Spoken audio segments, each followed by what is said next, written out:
In the heart of Tokyo, amidst the vibrant chaos of modern life, stood Sakurazaka High School. With its mix of traditional architecture and modern amenities, the school was a place where the past and present collided. Students bustled about, their laughter echoing off the old brick walls, while the cherry blossom trees swayed gently in the spring breeze. Kenji Tanaka, a dedicated school teacher in his mid-30s, had recently transferred to Sakurazaka. Having spent years struggling through his own education, he was determined to make a difference in the lives of his students. With a passion for literature, Kenji hoped to inspire a love for reading and writing, fostering creativity among his young charges. As Kenji entered room 3B for the first time, he was struck by its aura.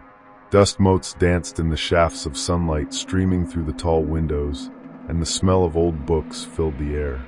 The room was adorned with colorful student artwork, yet it carried a sense of melancholy that he couldn't quite place. He felt a shiver run down his spine, but Kenji brushed it off as nerves. During the first week, he noticed the students were hesitant to talk about their experiences in room 3B. One day, while he was setting up for a lesson, he overheard a group of students murmuring in the corner. "You know, they say this room is haunted," whispered one girl, glancing nervously at the door. "It's where Yuki died." Kenji's interest was piqued. Yuki, he thought. Who is this Yuki? His curiosity deepened when he noticed the way the students' faces fell at the mention of her name. The whispers continued, but the students quickly quieted down when they realized he was listening. Later that day, Kenji sought out Haruki, a quiet but intelligent boy who sat in the front row. "What's this about Yuki?" Kenji asked, trying to keep his tone casual. Haruki hesitated, casting a furtive glance around before leaning in closer. Yuki was a really talented student. She was killed in an accident 2 years ago. Everyone loved her. Kenji felt a pang of sadness at Haruki's words. "What happened to her?" he pressed gently. "She was hit by a car right outside the school. Her friends were with her, and they've never really gotten over it," Haruki said, his voice barely above a whisper. "They say her spirit lingers here, in this classroom." Kenji found himself troubled by this revelation. Is that why the students are so uneasy? He wondered. The idea of a haunted classroom intrigued him, but he also felt a deep sense of responsibility toward his students. He decided he needed to learn more about Yuki, to understand what had happened and why her memory still haunted the school. The following week, Kenji made it a point to delve deeper into Yuki's story. After classes, he stayed late to sort through the dusty shelves in room 3B, hoping to find any remnants of Yuki's time there. As he rummaged through old textbooks and papers, he stumbled upon a small, intricately carved box tucked away in a corner. Curiosity piqued, Kenji opened the box, revealing a collection of Yuki's belongings. An old diary, a few photographs of her with friends, and some handwritten notes. He felt a mix of excitement and trepidation as he carefully lifted the diary from the box. It felt like a window into Yuki's life, and he was eager to learn more. As he flipped through the pages, Kenji discovered Yuki's dreams and aspirations laid bare before him. She had written about her passion for music, her longing to perform at the upcoming school festival, and her fears of disappointing her friends and family. Each entry was filled with vivid descriptions of her experiences, hopes, and insecurities. That night, unable to sleep, Kenji found himself engrossed in Yuki's diary. He learned that she had poured her heart and soul into preparing for the festival, crafting a song that she hoped would showcase her talent. The more he read, the more he felt connected to her. He could almost hear her laughter, feel her dreams resonate in his own heart. But as he continued reading, the mood shifted. One entry was darker than the others, filled with anxiety and doubt. "What if I can't do it? What if I fail?" she had written, the ink smudged as if she had cried while writing. Kenji felt a lump form in his throat as he read those words, a profound sense of empathy washing over him. As he closed the diary, Kenji felt the temperature in the room drop. The whispers returned, echoing in the stillness of the night. Shadows danced along the walls, and Kenji's heart raced as he felt a cold breeze wash over him. Just then, he caught a glimpse of a figure at the edge of his vision. A girl, no older than his students, with long hair cascading over her shoulders. He turned quickly, but the figure vanished, leaving only an empty space where she had stood. The next morning, Kenji arrived at school with a mix of fear and determination. He couldn't shake the feeling that Yuki's spirit was reaching out to him, urging him to uncover the truth of her story. He knew he needed to gather more information and perhaps find a way to help her find peace. After school, Kenji returned to the library, poring over newspaper clippings and school records. He discovered an article detailing the tragic accident. Yuki had been crossing the street when a car came speeding around the corner, unable to stop in time. The article noted that several of her friends had witnessed the incident, a detail that weighed heavily on Kenji's heart. Armed with this knowledge, Kenji decided to invite some of Yuki's closest friends to speak about her in room 3B. He wanted to create a safe space for them to share their memories, hoping it would help ease the burden they all carried. The following day, he sent out invitations, nervously awaiting their responses. On the day of the gathering, students filtered into the classroom, their expressions a mixture of curiosity and apprehension. Kenji stood at the front of the room, feeling the weight of the moment pressing down on him. "Thank you all for coming," he began, his voice steady yet gentle. "I wanted to create a space where we could remember Yuki together." As the students began to share their stories, Kenji could feel the atmosphere shift.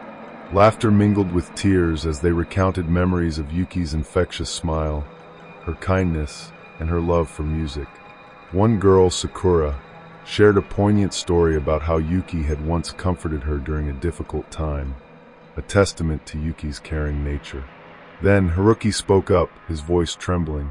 "I still feel guilty," he admitted, his eyes glistening with tears. "I was supposed to walk home with her that day, but I got caught up talking to someone else. If I had just been there," his words hung in the air, thick with regret. Kenji felt a surge of compassion for Haruki and the others. "You couldn't have known what would happen," he said softly. "Yuki wouldn't want you to blame yourselves.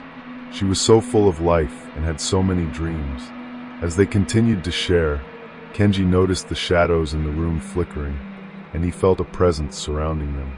It was as if Yuki herself was there, listening, yearning to be remembered.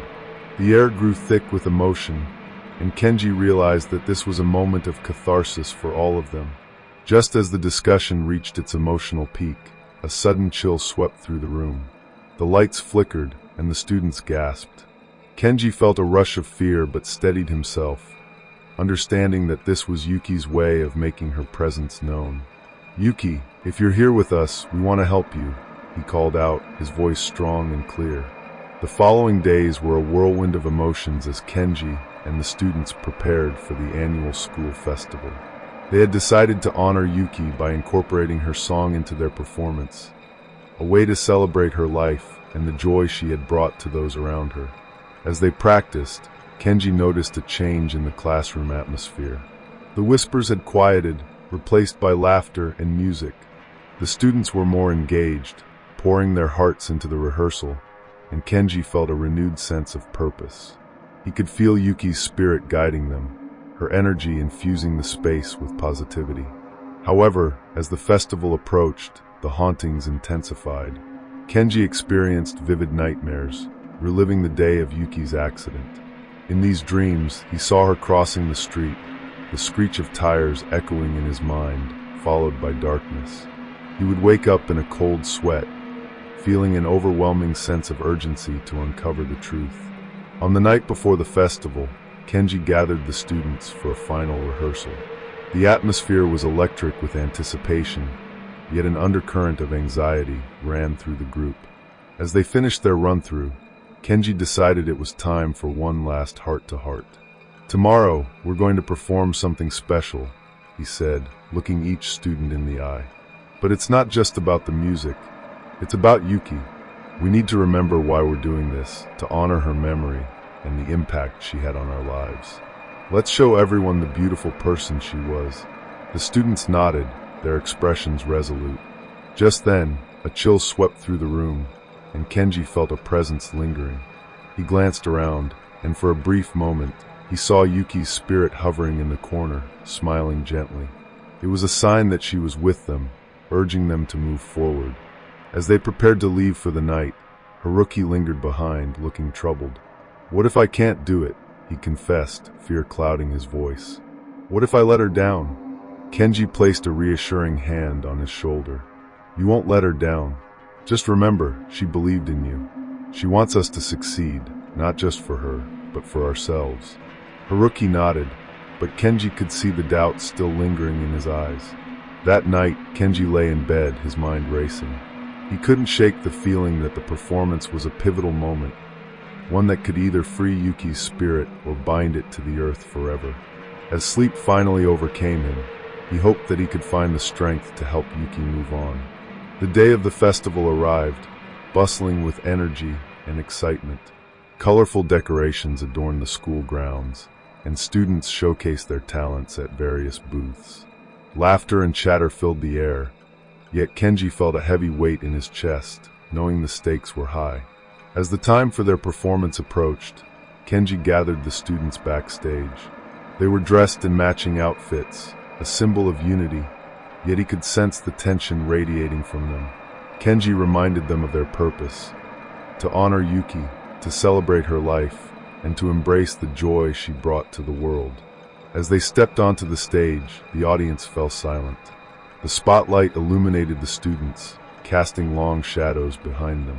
Kenji felt his heart race as he glanced at the crowd, parents, faculty, and fellow students all waiting for the performance to begin. The first notes of Yuki's song filled the air, echoing across the courtyard. The melody was haunting yet beautiful, a reflection of Yuki's spirit. As they sang, Kenji could feel the energy in the room shift, a sense of connection forming between the performers and the audience. Each note resonated with emotion, and he could see people nodding along, moved by the music. As they reached the chorus, Kenji noticed something extraordinary. A warm glow enveloped the stage, illuminating the students and casting away the shadows. It was as if Yuki's spirit was present, shining through them, lifting their voices higher. The performance was cathartic, a release of all the grief and sorrow that had haunted them for so long. As they sang the final notes, the audience erupted into applause, tears of joy and remembrance streaming down many faces. Kenji could hardly contain his emotions as he bowed alongside the students, their hearts filled with pride and purpose. After the performance, Kenji and the students were met with overwhelming support. Parents hugged them, friends congratulated them, and the atmosphere was filled with love and gratitude. But amidst the celebration, Kenji felt a tug in his heart, a sense of finality that was yet to come. Later that evening, as the festival began to wind down, Kenji returned to room 3B. The classroom felt different, lighter, as if the weight of the past had been lifted. He sat down at Yuki's old desk, taking a moment to reflect on the journey they had all taken together. Suddenly, he felt a gentle presence beside him.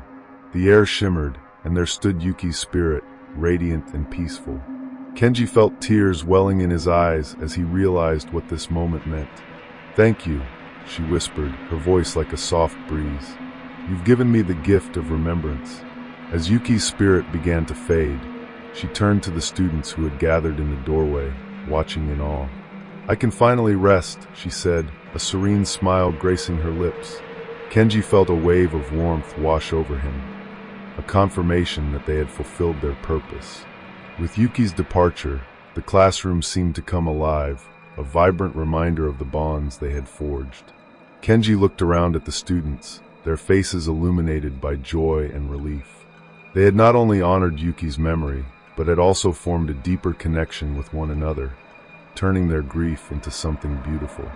In the following weeks, Room 3B transformed into a creative hub. Inspired by Yuki's story, Kenji organized a student talent show, allowing each student to showcase their own passions: music, art, drama, and more. The classroom became a space where students felt safe to express themselves, their talents nurtured and celebrated. Kenji realized that the experience had changed him as well. He had learned the importance of listening, of honoring those who came before, and of creating an environment where everyone felt valued. His teaching methods evolved, focusing on encouraging self-expression and fostering creativity. As the school year progressed, Kenji often found himself reminiscing about Yuki. He would occasionally pull out her diary, reading through her dreams and aspirations. He made it a point to share her story with new students, ensuring that her spirit lived on in the hearts of those who followed. At the end of the school year, Kenji organized a memorial event for Yuki. The school gathered in the courtyard, where cherry blossom petals fluttered in the breeze. Students and teachers shared stories, songs, and artwork in her honor, celebrating her life and the impact she had made. As the sun set, Kenji stood with Haruki and Sakura, watching the students light lanterns in Yuki's memory. "I think she would have loved this," Haruki said, his eyes sparkling with emotion. "Yes," Kenji agreed, his heart full. "She's here with us, in every note we sing and every story we tell." With each lantern that floated into the night sky, Kenji felt a sense of closure wash over him. Yuki had found her peace, and in the process, he and his students had learned the power of remembrance and the importance of community. Years later, as he prepared for another school year, Kenji would often think back to the haunting of room 3B. It had been a journey of discovery, loss, and ultimately healing. He carried Yuki's spirit with him, a reminder that even in the depths of sorrow, there is a light to be found, a connection that transcends time and space. As he stepped into the classroom for the first day of school, he felt a familiar chill in the air, a whisper of Yuki's presence, guiding him as he opened the door to a new chapter. The classroom was no longer just a place of learning. It had become a sanctuary of hope, creativity, and love.